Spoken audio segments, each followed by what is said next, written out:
We're flying.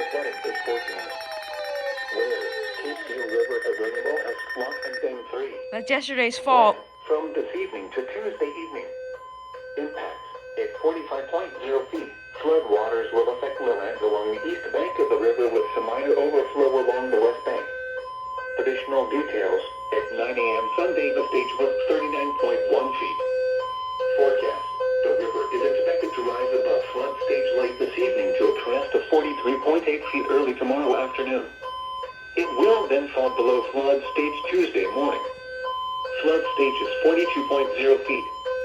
http://www.weather.gov/safety-flood.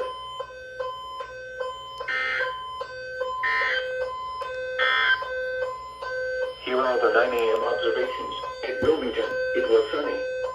The temperature was